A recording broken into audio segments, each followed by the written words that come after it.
Salam Bapak Ibu dan sekalian jemaat yang kami cintai. Kami sebagai Presbiter di GKS Purworejo mengucapkan selamat dalam kesehatan kita hingga sampai pada hari ini. Tuhan masih menuntun dan memimpin kita. Begitu juga pada jemaat yang dijumpai oleh pelayan kami berada dalam keadaan sehat walafiat, tidak kurang satu apapun. Dalam pelayanan itu Tuhan memimpin dan menuntun kita di masa-masa COVID-19 ini, agar pelayanan kita dapat berlanjut dan Tuhan memberkati juga apa yang terjadi pada saat ini dalam kehidupan bangsa dan negara kita. Bila Tuhan memberkati para medis, begitu juga para dokter untuk dapat selain kesusahan melayani masyarakat. Begitu juga kami bawa kepada ibu komisi wanita yang ada di GKS Purworejo yang ada pelayanan online untuk PA-nya dalam mereka tetap setia dalam pelayanannya agar waktu-waktu yang senggang dapat ikut dalam pelayanan ini di dalam pelayanan yang dipimpin oleh Bapak Pendeta Henry Sopan. Semoga Tuhan memberkati dan kita dalam keadaan sehat walafiat sampai selama-lamanya. Amin. Jemaat yang terkasih, marilah kita mulai ibadah kita pada pagi hari ini. Saudara-saudaraku yang terkasih, salah satu sumber konflik dalam hidup persekutuan adalah adanya perbedaan, misalnya perbedaan budaya, keyakinan, atau strata sosial. Perbedaan jika selalu dipermasalahkan, maka akan menjadi jurang pemisah, di mana akan muncul dua kelompok yang saling berbeda dan akan saling memusuhi, tidak lagi saling mengasihi. Oleh karena itulah Allah memberikan Roh Kudus untuk memerdekakan orang percaya dari pemahaman sempit soal budaya A atau budaya B. Keyakinan tentang ini atau tentang itu, strata tinggi atau rendah, kuat atau lemah, mampu atau tidak mampu. Roh Kudus menuntun orang percaya untuk mengasihi siapapun, juga mereka yang berkonflik dengan kita. Mengasihi yang hanya bisa terjadi bila kita sungguh-sungguh menyadari bahwa saudara-saudara kita itu dengan siapa kita berkonflik adalah juga orang-orang bagi siapa Kristus telah mati dan mengorbankan dirinya. Mari kita awali dengan memuji Tuhan dari Kidung Jemaat nomor 1.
Marilah kita habiskan ibadah Minggu Paskah ke-6 ini dengan menyatakan dalam hati kita masing-masing bahwa pertolongan bagi kita ialah dari Tuhan yang menciptakan langit dan bumi dan yang memelihara kesetiaannya sampai selama-lamanya. Amin, amin, amin.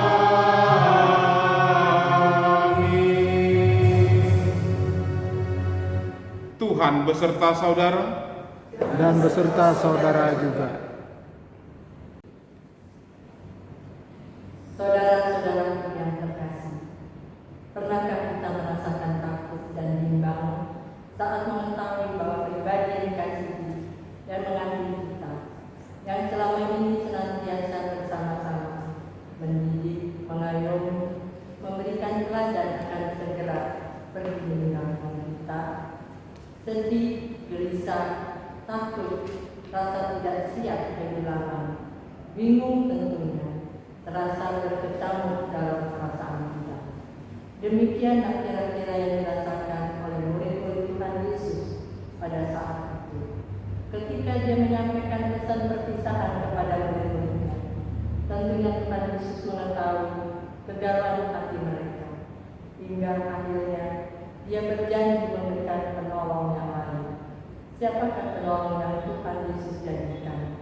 Yang jelas, penolong yang lain, sebagaimana yang dimaksudkan oleh Tuhan Yesus, bukanlah manusia, tetapi Roh kebenaran. Penolong lain yang dimaksud oleh Tuhan Yesus adalah Roh Kudus. Roh Kudus inilah yang akan menolong dan menuntun orang percaya untuk semakin dapat mengasihi, baik mengasihi Allah maupun sesama. Roh Kudus akan memampukan kita untuk terus mengasihi, meski berbagai benturan dan penderitaan datang menghadang perjalanan kita. Ya Roh Kudus, hadirlah Engkau dalam hati kami, biarlah hidup kami, dan tuntunlah kami untuk mengasihi. Mari kita naikkan nyanyian pujian kita dari GKJ 275.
Saudara-saudaraku yang terkasih, mari kita masuki pengakuan dosa. Bapa yang bertahta dalam kerajaan surga, pada kesempatan hari ini kami datang ke hadirat-Mu untuk mengakui segala dosa dan pelanggaran yang telah kami perbuat, baik dalam pikiran, perkataan, maupun perbuatan, baik yang disengaja maupun yang tidak disengaja. Seringkali kami berusaha untuk menutupi segala dosa dan pelanggaran yang telah kami perbuat dari hadapan sesama kami, bahkan dari hadapan-Mu. Kami tahu ya Bapa, Engkau adalah Allah yang Maha Tahu. Bagaimanapun kami menutupi segala dosa dan pelanggaran yang telah kami perbuat, tidak akan ada yang tersembunyi bagi-Mu. Engkau adalah Allah yang mengasihi kami, namun kami kerap kali tidak mengasihi-Mu, bahkan lari dari hadirat-Mu. Ketika Engkau memanggil kami justru tidak mendengarnya, karena dosa yang telah kami perbuat menghalangi hadirat-Mu masuk dalam hidup kami. Karena kesibukan yang kami lakukan, kami menjadi lupa bahwa ada penyertaan-Mu dalam kehidupan kami. Kami terlalu egois serta bebal. Kami selalu membenarkan apa yang sebenarnya jahat di hadapan-Mu. Kami selalu merasa lebih benar dan lebih hebat dibandingkan orang lain. Iri hati dan prasangka buruk yang ada dalam hati kami justru malah melukai hati orang lain. Oleh sebab itu ya Bapa, kiranya Engkau sudi mengampuni segala dosa dan pelanggaran yang telah kami perbuat. Kami sadar kami telah berdosa di hadapan-Mu. Kiranya Engkau mengasihi kami menurut kasih setia-Mu. Hapuskanlah segala dosa dan pelanggaran kami ya Allah. Ubahkanlah hidup kami menjadi baru yang hidup menurut dan seturut dengan kehendak-Mu. Inilah doa yang kami panjatkan, yang kami alaskan dalam satu nama Tuhan kami, Yesus Kristus. Amin. Mari kita nyatakan pengakuan dosa kita dalam nyanyian kita NKB nomor 12.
Dengarkanlah berita anugerah pengampunan dosa bagi kita yang diambil dari Yesaya 1 ayat 18 berkata demikian. Marilah, baiklah kita berperkara firman Tuhan. Sekalipun dosamu merah seperti kirmizi, akan menjadi putih seperti salju. Sekalipun berwarna merah seperti kain kesumba, akan menjadi putih seperti bulu domba. Di dalam Kristus engkau telah diampuni. Di dalam Kristus engkau pun telah diampuni. Damai Kristus bagimu. Damai Kristus bagimu juga.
Kami bersyukur dan berterima kasih kepada Tuhan, karena Tuhan telah memberikan kesempatan bagi kami bersama Tuhan presbitermu yang pada saat ini Tuhan hendak melayani jemaat Tuhan. Biarlah Tuhan pakai kami Tuhan sebagai presbitermu di dalam pelayanan melayani Tuhan. Biarlah firman Tuhan yang akan disampaikan kepada jemaat Tuhan berkenan sampai kepada mereka semuanya, sehingga firman Tuhan menjadikan suluh dari penerangan di dalam kehidupan mereka masing-masing. Berkati jemaat Tuhan, jauhkan dari segala macam penyakit, berikan mereka kesehatan, sehingga mereka bisa menemukan firman Tuhan. Berfirmanlah Tuhan, kami telah siap untuk mendengarkan. Hanya di dalam nama Tuhan Yesus kami berdoa dan bersyukur kepadamu. Amin. Firman Tuhan sebagai bacaan pertama bagi kita diambil dari kitab Kisah Para Rasul 17 ayatnya yang ke-22 sampai dengan yang ke-31. Paulus pergi berdiri di atas Areopagus dan berkata, "Hai orang-orang Athena, aku lihat bahwa dalam segala hal kamu sangat beribadah kepada dewa-dewa. Sebab ketika aku berjalan-jalan di kotamu dan melihat-lihat barang-barang pujaanmu, aku menjumpai juga sebuah mesbah dengan tulisan kepada Allah yang tidak dikenal. Apa yang kamu sembah tanpa mengenalnya, itulah yang kuberitakan kepada kamu. Allah yang telah menjadikan bumi dan segala isinya, Ia yang adalah Tuhan atas langit dan bumi, tidak diam dalam kuil-kuil buatan tangan manusia, dan juga tidak dilayani oleh tangan manusia, seolah-olah Ia kekurangan apa-apa, karena Dialah yang memberikan hidup dan napas dan segala sesuatu kepada semua orang.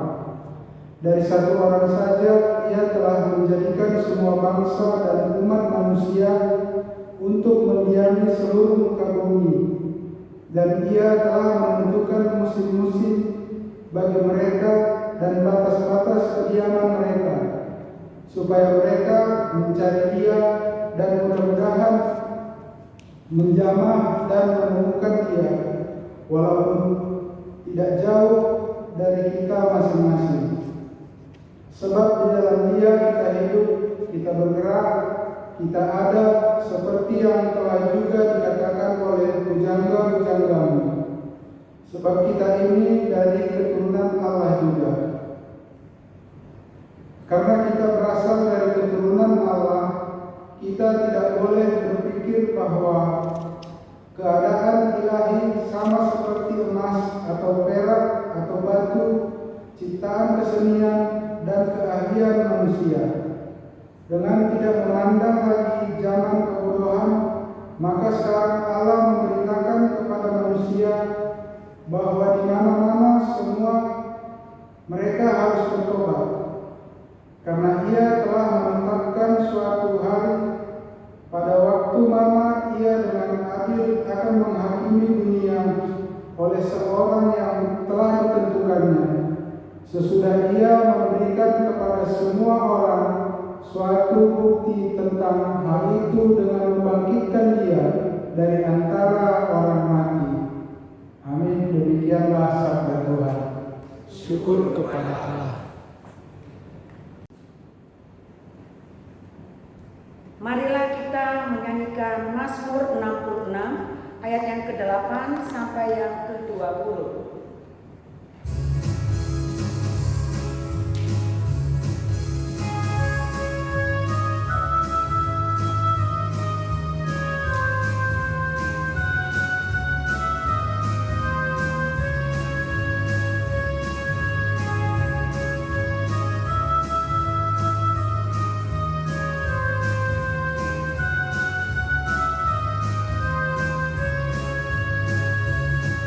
Betul.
Bacaan kedua diambil dari 1 Petrus 3 ayat 13 sampai 22. Menderita dengan sabar. Dan siapakah yang akan berbuat jahat terhadap kamu jika kamu rajin berbuat baik? Tetapi sekalipun kamu harus menderita juga karena kebenaran, kamu akan berbahagia. Sebab itu, janganlah kamu takuti apa yang mereka takuti, dan janganlah gentar. Tetapi, kuduskanlah Kristus di dalam hatimu sebagai Tuhan, dan siap sedialah pada segala waktu untuk memberi bertanggung jawab kepada tiap-tiap orang yang meminta pertanggunggan jawab dari kamu tentang pengharapan yang ada padamu. Tetapi haruslah dengan lemah lembut dan hormat, dan dengan hati nurani yang murni, supaya mereka yang memfitnah kamu karena hidupmu yang saleh dalam Kristus menjadi malu karena fitnahan mereka itu. Sebab lebih baik menderita karena berbuat baik, jika hal itu dikehendaki Allah, daripada menderita karena berbuat jahat. Sebab juga Kristus telah mati sekali untuk segala dosa kita, Ia yang benar untuk orang-orang yang tidak benar, supaya Ia membawa kita kepada Allah. Ia yang telah dibunuh dalam keadaannya sebagai manusia, tetapi yang telah dibangkitkan menurut roh. Dan di dalam roh itu juga Ia pergi memberitakan Injil kepada roh-roh yang di dalam penjara, yaitu kepada roh-roh mereka yang dahulu pada waktumu tidak taat kepada Allah, ketika Allah tetap menanti dengan sabar waktumu sedang mempersiapkan bahteranya, di mana hanya sedikit, yaitu 8 orang yang diselamatkan oleh air bah itu. Juga kamu sekarang diselamatkan oleh kiasannya, yaitu baptisan. Maksudnya bukan untuk membersihkan kenajisan jasmani, melainkan untuk memohon hati nurani yang baik kepada Allah oleh kebangkitan Yesus Kristus, yang duduk di sebelah kanan Allah setelah Ia naik ke surga, sesudah segala malaikat, kuasa dan kekuatan ditaklukkan kepadanya. Demikianlah sabda Tuhan. Syukurlah kepada Allah. Bacaan ketiga diambil dari Kitab Yohanes 14 ayat 15 sampai ayat yang ke-21. Demikian firman Tuhan. Yesus menjanjikan menghibur. Jikalau kamu mengasihi Aku, kamu akan menuruti segala perintahku. Aku akan meminta kepada Bapa, dan Ia akan memberikan kepadamu seorang penolong yang lain, supaya Ia menyertai kamu selama-lamanya, yaitu Roh kebenaran. Dunia tidak dapat menerima Dia, sebab dunia tidak melihat Dia dan tidak mengenal Dia. Tetapi kamu mengenal Dia, sebab Ia menyertai kamu dan akan diam di dalam kamu. Aku tidak akan meninggalkan kamu sebagai yatim piatu. Aku datang kembali kepadamu. Tinggallah sesaat lagi, dan dunia tidak akan melihat Aku lagi. Tetapi kamu melihat Aku, sebab Aku hidup dan kamu pun akan hidup. Pada waktu itulah kamu akan tahu bahwa Aku di dalam Bapa-Ku, dan kamu di dalam Aku, dan Aku di dalam kamu. Barang siapa memegang perintah-Ku dan melakukannya, dialah yang mengasihi Aku. Dan barang siapa mengasihi Aku, ia akan dikasihi oleh Bapa-Ku, dan Aku pun akan mengasihi dia, dan akan menyatakan diriku kepadanya. Demikian firman Tuhan. Amin. mendengarkan firman Tuhan dan melakukan dalam kehidupannya hari lepas hari. Haleluya. Haleluya. Haleluya. Haleluya.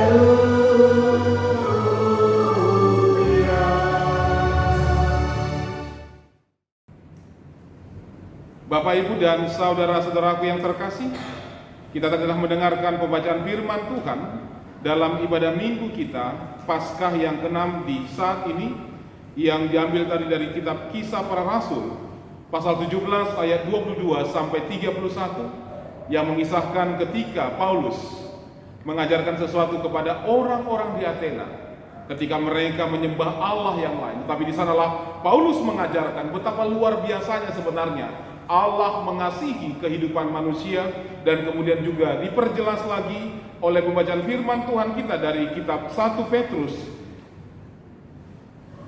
pasal yang ketiga ayat yang ke-13 sampai ke-22, dan ini kemudian disimpulkan dalam pembacaan Injil kita, Injil Yohanes 14 ayat 15 sampai yang ke-21, dengan tema kita Roh yang menuntun untuk mengasihinya. Roh yang menuntun untuk mengasihinya.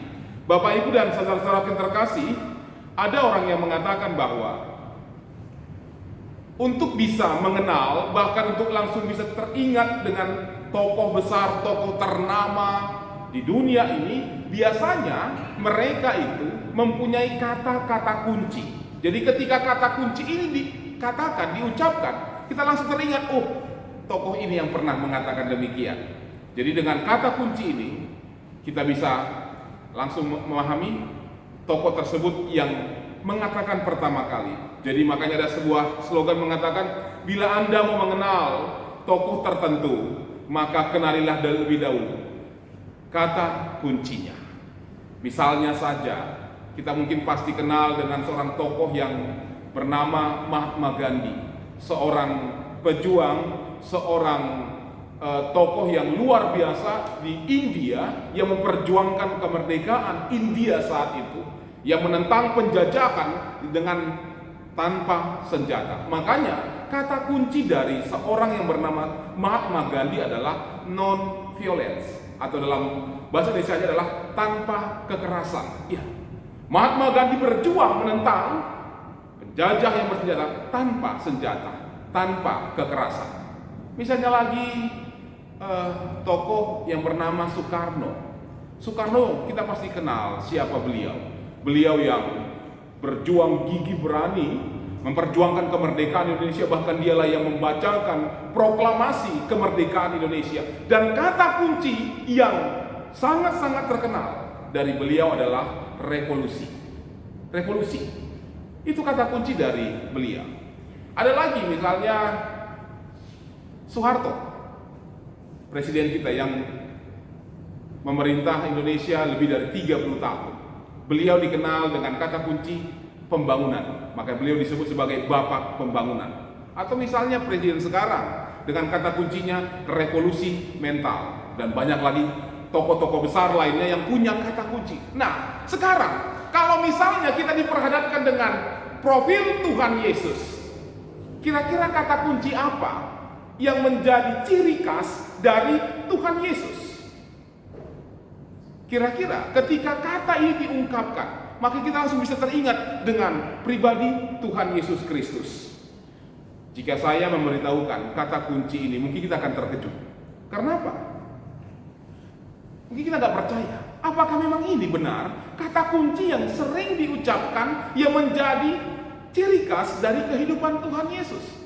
Dan kata kunci tersebut adalah sangat-sangat sederhana. Sangat sederhana. Memang Tuhan Yesus dalam kehidupannya itu mencirikan suatu kesederhanaan.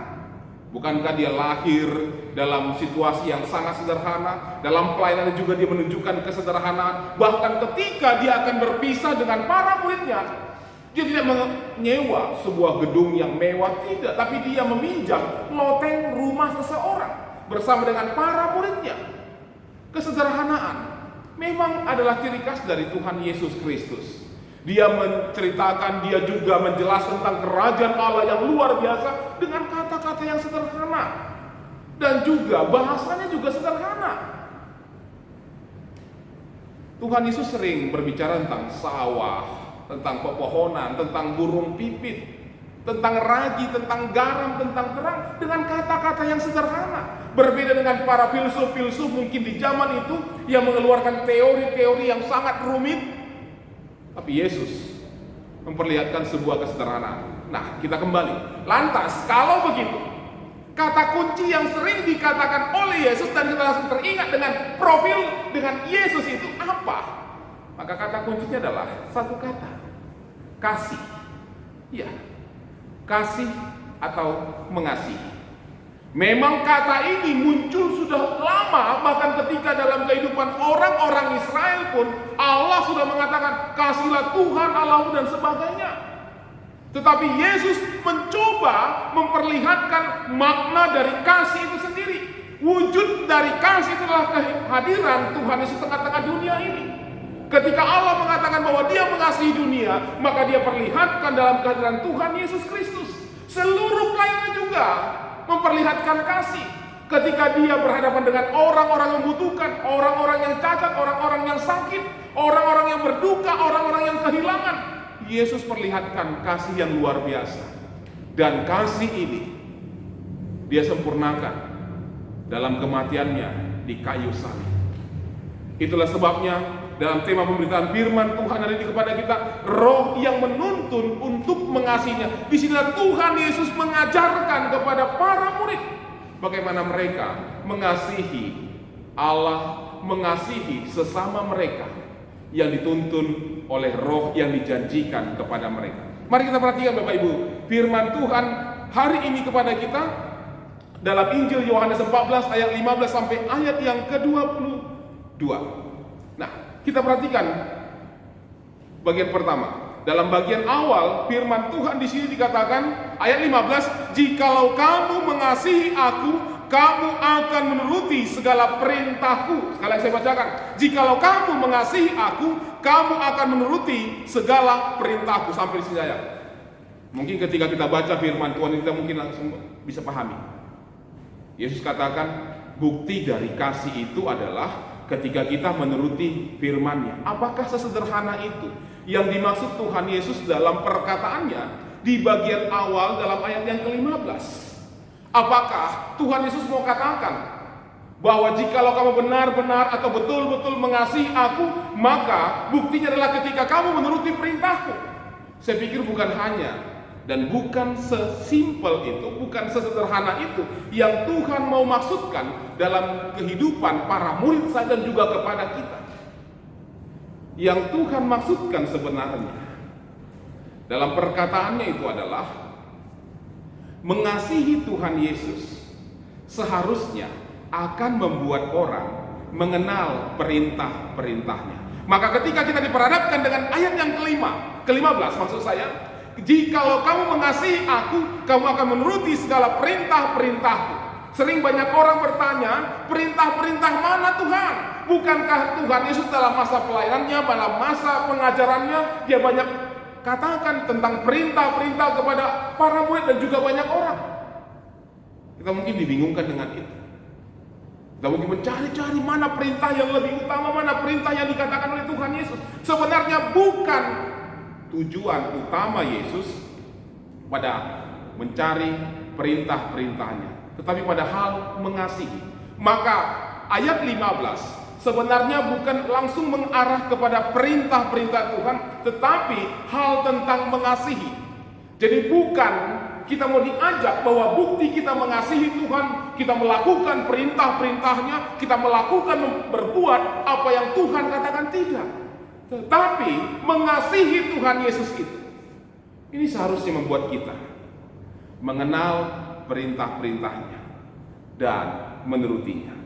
Jadi mengasihi Tuhan ini menjadi dasar kita mampu memperhatikan dan juga melakukan setiap perintah-perintahnya.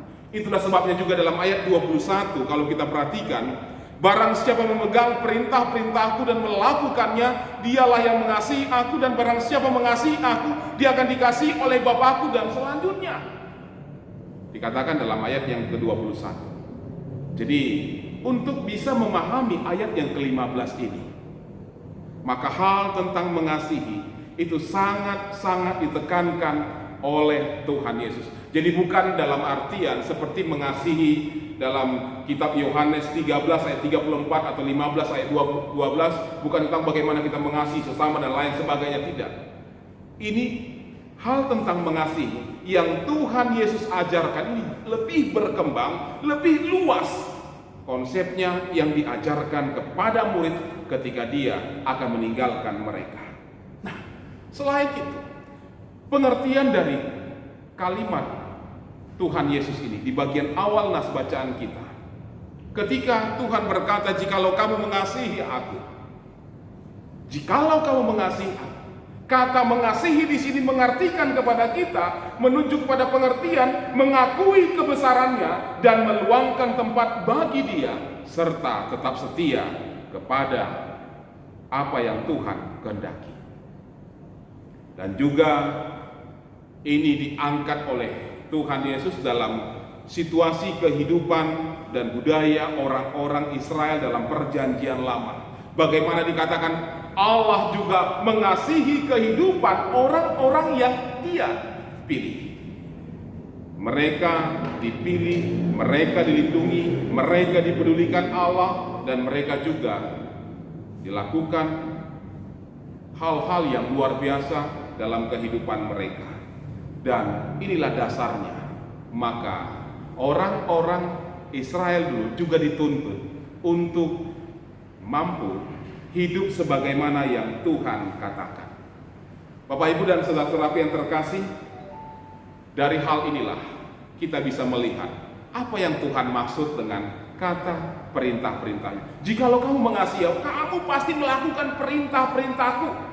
Perintah-perintah yang Tuhan maksudkan ini dipahami dalam konteks kitab Injil Yohanes sebagai kekuatan atau kemampuan kita yang menggerakkan dari dalam diri kita, yang kita sadari datang dari hubungan kita yang dekat dengan Sang Guru itu sendiri, dengan Sang Tuhan itu sendiri.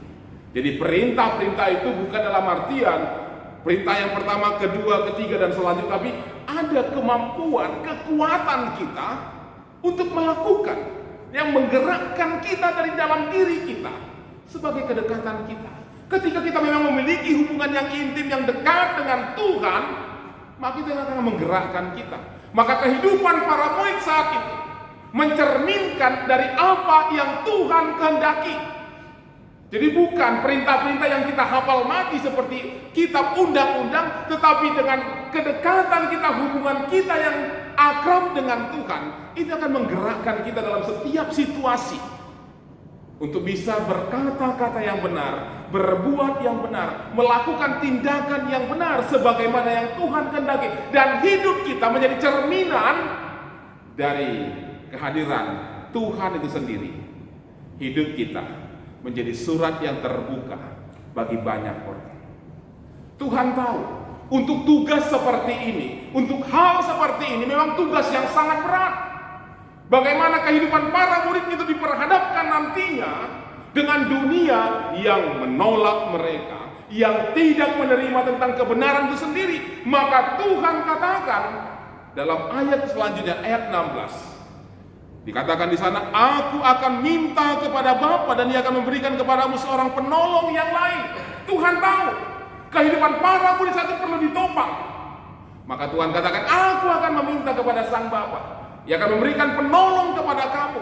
Ia akan menuntun kamu, Ia akan membimbing kamu, mengarahkan kehidupanmu ketika kamu akan berhadapan dengan banyak tantangan dan pergumulan. Bagaimana kamu mampu membuktikan kasihmu kepada Allah dalam kehidupanmu yang mencerminkan apa yang Tuhan kehendaki sebagai wujud dari perintah-perintahnya. Allah janjikan kepada mereka roh penolong. Dalam bahasa kitab Injil Yohanes disebut dengan Parakletos, roh yang siap untuk membantu, yang memberi uluran tangan di saat-saat yang gelap, menuntun di jalan yang sangat-sangat licin, sehingga kehidupan para murid tetap sebagaimana yang Tuhan kehendaki.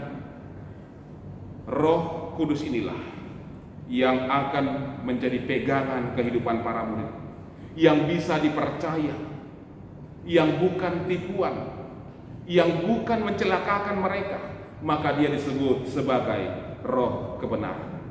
Ini yang Tuhan janjikan kepada para murid saat itu. Nah, oleh karena itu maka para murid bisa merasa aman, bisa merasa tenang, bisa merasa nyaman. Ya seharusnya. Sebab Allah janjikan Roh Kudus, Roh penolong, Roh kebenaran kepada tiap orang untuk membuktikan, untuk memperlihatkan kasih mereka kepada Allah. Tapi pertanyaan kita tidak sampai di sana. Ketika Tuhan janjikan kepada para murid dan juga kepada kita Roh Kudus tersebut, mungkin kita bertanya-tanya, Tuhan, bagaimana aku bisa merasakan bahwa Roh Kudus itu ada dalam hidupku? Tuhan, bagaimana aku bisa merasakan bahwa Roh Kudus itu berdiam dalam kehidupanku, dalam diriku? Tuhan, bagaimana aku bisa membuktikan bahwa aku ada dalam Roh Kudus dan Roh Kudus berdiam dalam aku? Jawabnya sebenarnya sangat mudah. Roh Kudus yang Tuhan janjikan itu ada dalam kehidupan para murid dan juga orang-orang yang percaya. Itu akan bisa kita lihat dalam ketajaman batin kita, dalam persekutuan kita yang sangat dekat dengan Allah, dengan dalam hati nurani kita, di mana kita bertindak sebagaimana kebenaran dari Allah. Roh Kudus inilah yang akan menuntun kita melakukan kebenaran sebagaimana yang Allah inginkan. Jadi dalam bahasa Injil Yohanes, kepekaan hati seperti inilah, ketajaman batin seperti inilah yang akan membuat para murid dan juga orang percaya itu paham Roh Kudus itu berdiam dalam hati dan kehidupan mereka. Ketika mereka mampu memilah antara yang tidak benar dengan yang salah, ketika mereka mampu melakukan sesuatu yang benar dengan menghindarkan diri dari sesuatu yang salah, itulah tuntunan dari Roh Kudus. Sehingga Roh Kudus ini menggerakkan kita. Jadi bukan berdasar semata-mata karena kemampuan kita, karena kehebatan kita, karena kekuatan kita, tidak. Tapi Roh Kudus akan menggerakkan kita. Roh Kudus yang akan memampukan kita untuk membuktikan kasih kita kepada Allah. Apalagi ketika Tuhan katakan dalam pengajarannya, dunia akan menolak. Dunia tidak akan bisa menerima kehadiran para murid. Tuhan Yesus tidak ingin menakut-nakuti mereka, tetapi Tuhan membukakan kenyataan yang akan mereka hadapi, dan memang terbukti kemudian. Tanpa Roh Kudus, bagaimana mereka mampu membuktikan kasih mereka? Tidak akan bisa.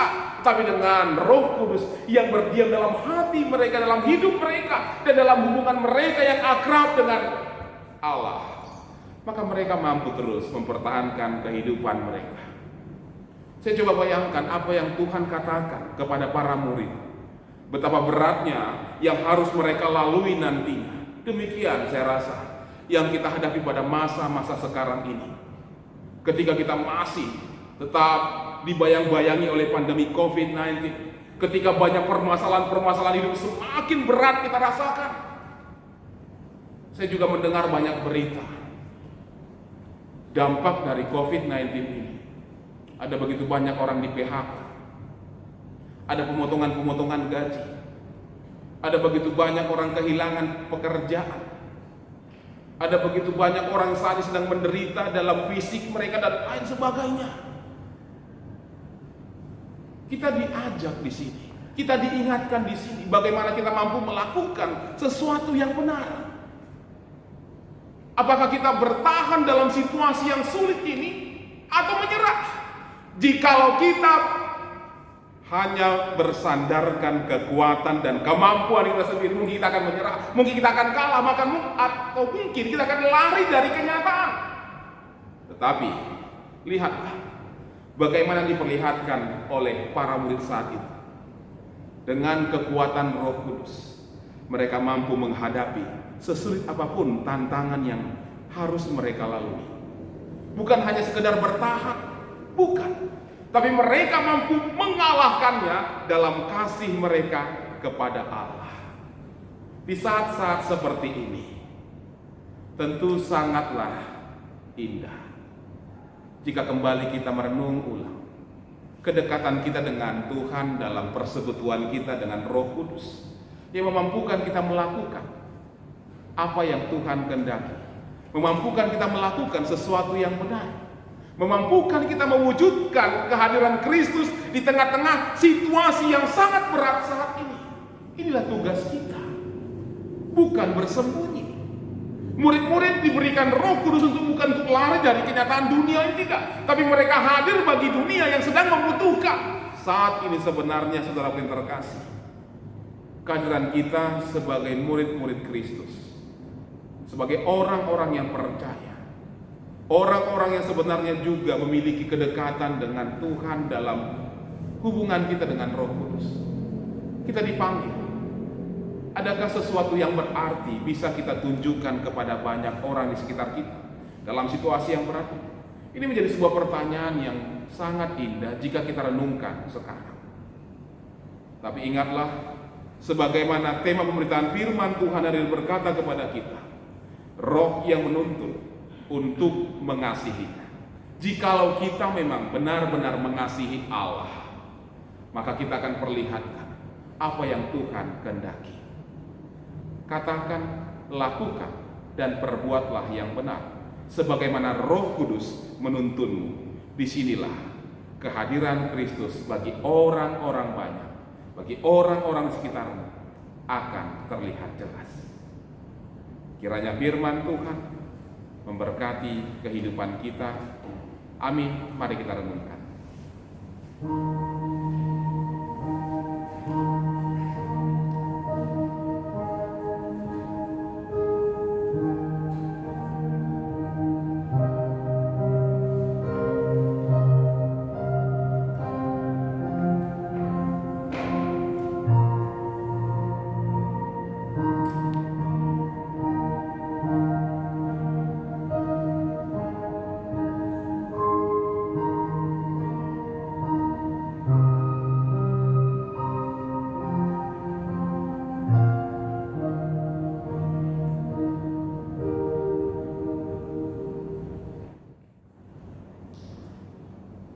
Marilah kita bersama dengan Allah di masa lalu dan di masa kini dan di masa depan, mengingat janji bangsa kita dengan mengikrarkan pengakuan iman resmi kita.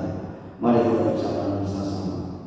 Aku percaya kepada Bapa yang Maha Kuasa, Khalik langit dan bumi, dan kepada Yesus Kristus, Anak yang tunggal Bapa kita, yang dikandung daripada Roh Kudus, lahir dari Maria, yang menderita di bawah pengalaman Pontius Pilatus, disalibkan, mati dan dikuburkan, turun dalam kerajaan Allah, pada hari ketiga bangkit dari antara mati, naik ke surga, duduk di sebelah kanan Allah Bapa yang Maha Kuasa, dan akan datang dari sana untuk menghakimi orang hidup dan mati. Aku percaya kepada Kudus, gereja Kristen, persekutuan umat kudus, pengampunan dosa, kebangkitan dari dan hidup yang kekal. Mari kita masuki doa syafaat kita. Kita bersatu di dalam doa. Terima kasih ya Tuhan, Engkau begitu mengasihi kami, bahkan untuk membuktikan kasih-Mu itu Engkau mengorbankan kehidupan-Mu sehingga kami memperoleh keselamatan yang dari Tuhan. Dan di saat ini Tuhan perhadapkan kasih-Mu tersebut untuk mempertanyakan dalam hidup kami, jikalau kami mengasihi Tuhan, maka kami akan menuruti segala perintah. Mengasihi Tuhan menjadi bukti bagi kami, menjadi dasar bagi kami untuk mengenal perintah Tuhan, untuk akrab dengan perintah Tuhan. Dan perintah Tuhan tersebut adalah menghadirkan Tuhan di tengah-tengah dunia ini, menghadirkan kasih-Mu bagi banyak orang. menghadirkan pelayanan-Mu bagi orang-orang yang membutuhkannya. Itulah perintah Tuhan. Itulah kehendak Tuhan. Dan Engkau juga memahami tugas tersebut adalah tugas yang sangat berat. Maka Tuhan berikan bagi kami roh penolong, roh penghibur, roh kebenaran, sehingga dalam kedekatan kami dengan roh-Mu tersebut, kami mampu melakukan, membuktikan, mewujudkan kasih kami kepada Tuhan. Terima kasih Bapa, Engkau membantu kami dengan memberikan roh-Mu yang kudus berdiam dalam hati dan kehidupan kami, sehingga kami berbuat sesuatu yang benar di hadapan Tuhan, bukan karena kekuatan dan kemampuan kami, sebab kami tahu satu orang pun dari kami tidak ada mampu yang berbuat benar di hadapan Tuhan, jikalau bukan Tuhan yang menggerakkan kami. Terima kasih Bapa, di tengah situasi yang sangat sulit saat ini, Tuhan panggil kami untuk melakukan sesuatu yang benar, melakukan sesuatu yang baik, melakukan sesuatu yang menghadirkan kasih Tuhan dan pelayanan Tuhan bagi banyak orang. Inilah yang Tuhan ingatkan bagi kami dalam Minggu Paskah yang ke-6 ini. Biarlah Tuhan, hal yang pertama yang boleh kami lakukan untuk melakukan sesuatu yang benar di hadapan Tuhan adalah membawa seluruh kehidupan kami dalam doa dan syafaat kami. Kami tundukkan saat ini diri kami di hadapan Tuhan. Bapa di surga, kiranya Tuhan menolong kami, menolong orang-orang di muka bumi ini yang pada saat ini dalam bayang-bayang pandemi COVID-19, ketika banyak orang merasa takut, gelisah, cemas, bukan hanya oleh karena COVID-19, tapi juga dampak yang ditimbulkannya. Ada begitu banyak orang yang kehilangan pekerjaan. Ada begitu banyak orang yang terhimpit masalah ekonomi, kesehatan, permasalahan keluarga, dan pergumulan lainnya. Dan itu semua kami mau serahkan kepada Tuhan. Kami percaya Tuhan tidak akan tinggal diam. Kami percaya Tuhan berkarya. Oleh karena itu Tuhan, kami mohonkan kepada biar Tuhan nyatakan kuasa dan kasih untuk melalukan pandemi COVID-19 ini, sehingga kehidupan manusia di muka bumi ini kembali seperti biasa. Kehidupan kami Tuhan pulihkan kembali. Kami juga mau serahkan kepada Tuhan buat orang-orang yang saat ini sedang berjuang untuk kembali pulih dari dampak COVID-19. Orang-orang sedang mendapatkan perawatan di rumah sakit maupun di rumah mereka sendiri. Tuhan lawatlah kehidupan mereka, Tuhan berikan mereka kesembuhan, dan Tuhan pulihkan kesehatan mereka, sehingga mereka boleh melihat dan merasakan penyertaan dan kasih Tuhan. Kami serahkan kepada Tuhan para medis, dokter, perawat, dan juga sukarelawan yang berada di gugus depan untuk menanggulangi penyebaran virus corona. Tuhan, kami percaya Tuhan, Engkau akan berkati kehidupan mereka. Tuhan akan sertai mereka selalu, dan Tuhan akan lindungi serta jauhkan mereka dari penyebaran virus corona. Biarlah Tuhan Engkau boleh pakai kehidupan mereka, menyatakan kasih-Mu di tengah-tengah kehidupan orang-orang yang membutuhkan perawatan. Kami juga serahkan kepada Tuhan buat kehidupan orang-orang saya, terlebih khusus jemaat Tuhan yang dikarenakan pandemi COVID-19 ini harus melakukan pekerjaan mereka dari rumah. Bahkan anak-anak jemaatku yang harus melakukan pendidikan mereka dari rumah masing-masing. Tuhan, biarlah semua boleh dilakukan dalam tanggung jawab kepada Tuhan. Dan biarlah Bapa, di hari-hari akan datang semua ini boleh segera berlalu. Kami juga serahkan kepada Tuhan jemaat-jemaat Tuhan yang dalam masa pemulihan, dalam masa penyembuhan saat ini. Tuhan berkati kehidupan mereka. Bapak Hotman Muda Tabubolon, anak kami Stephen Jayadi, Amsal Simanjuntak, Ibu Lamina Susilo, Ibu Aji Stumorang, Ibu Tukio, Jerry Stumorang, Bapak dan Ibu Ahmad Darmoyo, Ibu Jewe Aritona, Bapak Sutoyo, Yohanes Abigail, Bapak Lase, ibu mertua dari Bapak Penatua Harya Sempana Ginting, ibu dari Ibu M. Saragi, bapak dari Bapak T. Pangaribuan, Bapak Pandapotan Situmorang, ibu dari Bapak Roy Sialagan, Ibu S.M. Bakara, Bapak Menstar Simanjunta, dan Bapak K. Sianturi. Kami juga serahkan kepada Tuhan jemaat Tuhan yang telah lansia. Tuhan memberkati hidup mereka dan Tuhan menyertai, berikan sukacita dan berkatilah juga iman percayanya. Kami serahkan ya Tuhan Bapak dan Ibu Ahmad Darmoyo, Bapak dan Ibu Jonathan, Ibu Puspo Sidirmo, Ibu Asi Manjuntang, Bapak dan Ibu Polii, Bapak Yakub Rustam, Ibu Aritonang, Bapak dan Ibu T. Tambunan, Bapak dan Ibu Effendi Siburian, Ibu L. Tobing, Ibu Immanuel Ginting, Ibu Edi Poluan, Ibu Edi Suparman, Bapak dan Ibu Tukio, Bapak Sutoyo, Ibu Bambang Supeno, Bapak dan Ibu Pendeta Emers Thomas Suparji, Bapak Budi Sunarto, Bapak dan Ibu Susanto Daniel, Ibu Ajis Tumorang, Bapak dan Ibu PL Panggabea, Ibu Susilo Wardono, Bapak dan Ibu Kasian Turi, Bapak dan Ibu Weli Kristanto, Bapak Suito, Bapak Wiro Soeharto, Ibu Wagino. Dalam syafaat ini juga Tuhan kami mau serahkan kepadamu jemaat Tuhan yang berulang tahun kelahiran dan juga ulang tahun pernikahan. Tuhan memberkati, memberikan mereka sukacita di tengah-tengah situasi saat ini. Jemaat Tuhan juga dalam setiap pekerjaannya sehari-hari untuk mencukupkan kehidupan mereka. Terlebih dalam situasi saat ini Bapa, kiranya Engkau memberkati, memberikan yang terbaik, dan sehingga melalui semua itu kebutuhan-kebutuhan mereka dapat terpenuhi.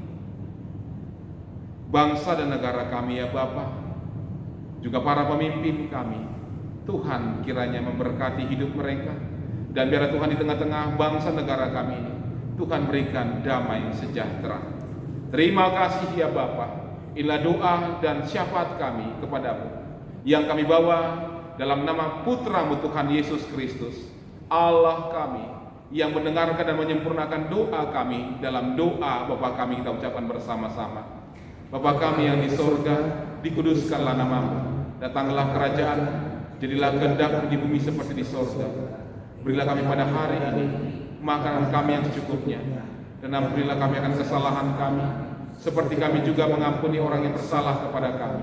Dan janganlah membawa kami ke dalam pencobaan, tapi lepaskanlah kami kepada yang jahat, karena Engkau yang punya kerajaan dan kuasa dan kemuliaan sampai selama-lamanya. Amin.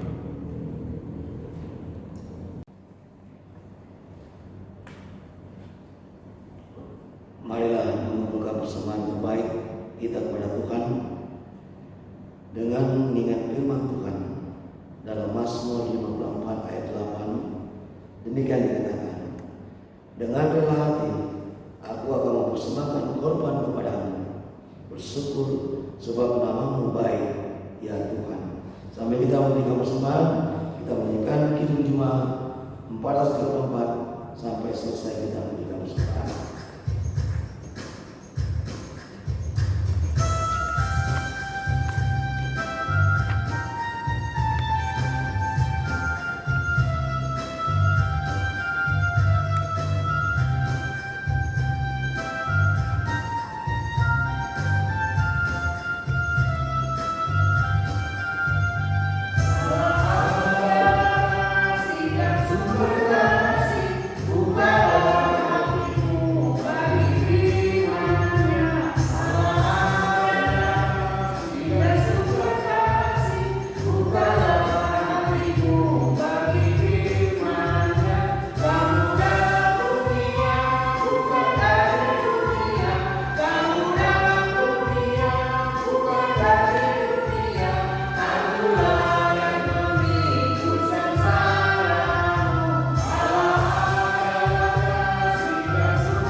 Ya Tuhan, Allah Bapa kami yang bertata dalam Pertama kami ucapkan syukur dan terima kasih kepada Tuhan, karena Tuhan telah menjaga dan memelihara kehidupan kami sampai pada malam hari ini. Terima kasih Bapa atas anugerah-Mu yang Kau berikan kepada kami hingga saat ini. Pada hari ini Tuhan, kami diberikan kesempatan untuk memberikan persembahan kepada Tuhan. Biarlah Tuhan, Kau berikan kami hikmat-Mu agar kami dapat memberikan yang terbaik bagi Tuhan. Berkati Tuhan tangan-tangan yang telah memberikan persembahan pada Tuhan. Begitu juga Tuhan Yesus kepada para majelis-Mu yang hendak menolak persembahan Tuhan, Engkau berikan urapan hikmat-Mu sehingga persembahan Tuhan dapat dikelola sesuai dengan kehendak Tuhan. Begitu juga kami berterima kasih kepada Tuhan karena sebagai firman-Mu sudah kami dengar yang Tuhan mengajar dan memohon kepada kami pada saat ini agar kami tetap mengasihi seperti Tuhan inginkan, walaupun pada saat ini Tuhan kondisi yang sangat betul-betul mengaruhkan dalam kehidupan bangsa dan negara kami.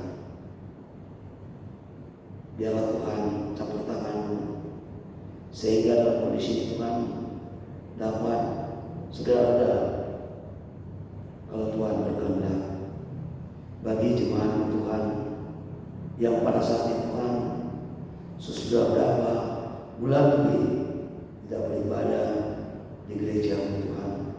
Mereka beribadah melalui sosial media. Biarlah Tuhan pilih mereka masing-masing dan memberikan kesehatan bagi mereka Tuhan, agar di hari yang datang kami boleh dapat bersekutu untuk memuji dan memuliakan Tuhan. Kami juga dapat mendoakan kepada Tuhan, kepada Bapak Pendeta Hendrik Spontan sebagai gembala GKI Spontan Tejo. Engkau berkati Bapak Pendeta Hendrik Spontan, bersedia dan keluarga, berikan kesehatan, jauhkan dari segala macam penyakit, sehingga dia boleh mengembalakan domba-dombanya yang ada di GKI Spontan Tejo Tuhan. Berikan kekuatan dan kesehatan Tuhan. Kami serahkan ini semua hanya dalam tangan kasih Bapa. Bapa, itulah doa kami. Ampunlah segala dosa dan pelanggaran kami, agar kami layak mendekat daripada-Mu. Hanya di dalam nama Tuhan Yesus kami berdoa dan bersyukur kepada-Mu. Amin.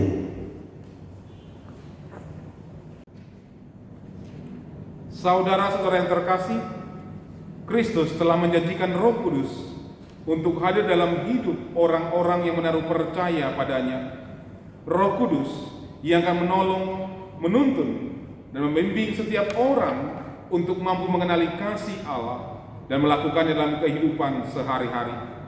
Roh Kudus yang akan menggerakkan setiap orang untuk mengasihi, sehingga kasih bukan lagi kemustahilan dalam kehidupan sekarang ini. Penuhilah hidup kami dengan Roh-Mu yang kudus Allah. Gerakkan dan tuntunlah kami agar kami mampu mengasihi-Mu dan mengasihi sesama. Mari kita nyatakan nyanyian pengutusan kita dalam PKJ 231.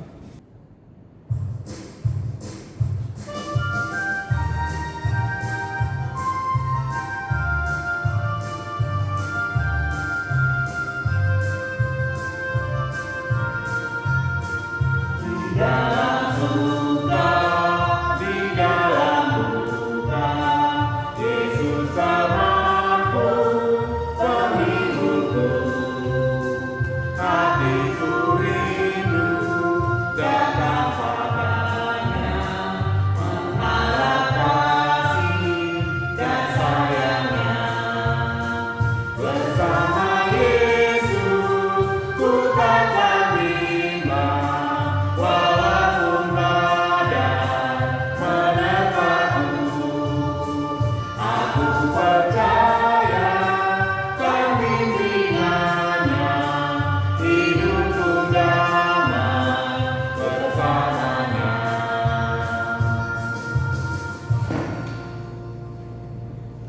Saudara-saudaraku, arahkanlah hatimu kepada Tuhan.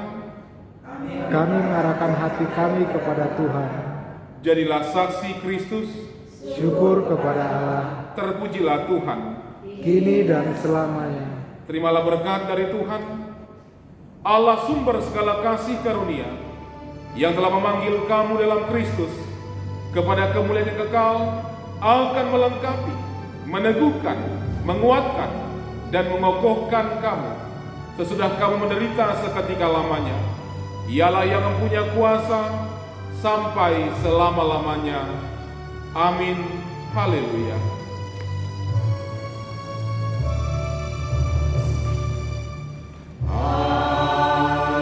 Haleluya. Haleluya.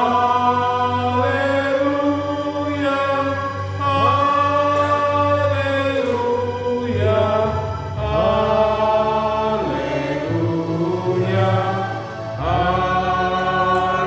Haleluya. Amin. Amin.